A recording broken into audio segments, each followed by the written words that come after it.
LDH urges protective measures against mosquitoes as West Nile virus is found. According to LDH, there's a higher presence of West Nile in more than 100 mosquito pools this year, a much higher number than last year around this time and earlier than usual. So for the last couple of years when we have seen the highest counts of positive mosquito pools, it's really been during the months of August, said state epidemiologist Teresa Sokol. I want people to have the information to know that there is a risk right now for West Nile. The higher number means there's a greater chance of the West Nile virus spreading among people.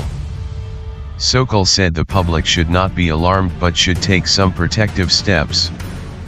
It's really difficult to predict what is going to happen in a mosquito season or even how high levels of positive mosquito pools will translate into human infections, said Sokol. Randy Viath with the city parish's Mosquito Abatement and Rodent Control Agency said they've been closely monitoring areas in Baker and along Highland and Perkins roads. The good news? Here in East Baton Rouge mosquito numbers are low. But that will change.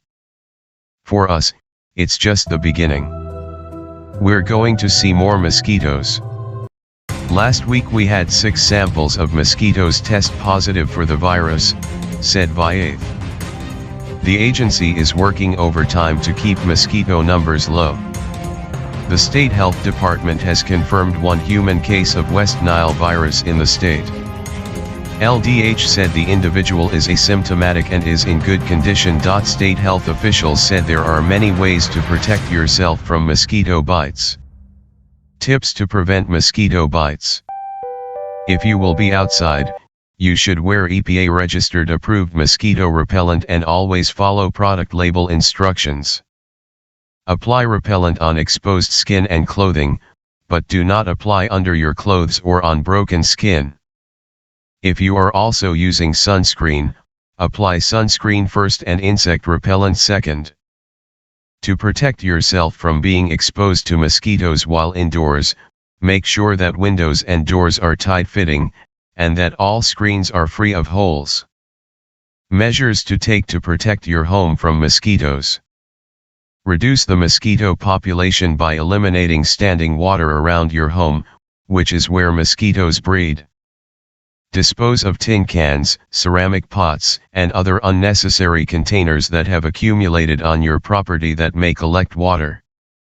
Turn over wheelbarrows, plastic wading pools, buckets, trash cans, children's toys or anything that could collect water.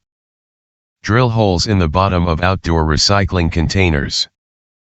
If a recycling container has holes on the sides, there is still room for the container to collect water for mosquitoes to breed, so holes should be added on the bottom if not already present. Check and clean roof gutters routinely. Clogged gutters can produce millions of mosquitoes each season. Water gardens and ornamental pools can become major mosquito producers if they are allowed to stagnate. Take steps to prevent stagnation, such as adding fish or aeration. Clean and chlorinate swimming pools that are not being used. A swimming pool that is left untended by a family for a little as a month can produce enough mosquitoes to result in neighborhood-wide complaints. Be aware that mosquitoes may even breed in the water that collects on swimming pool covers.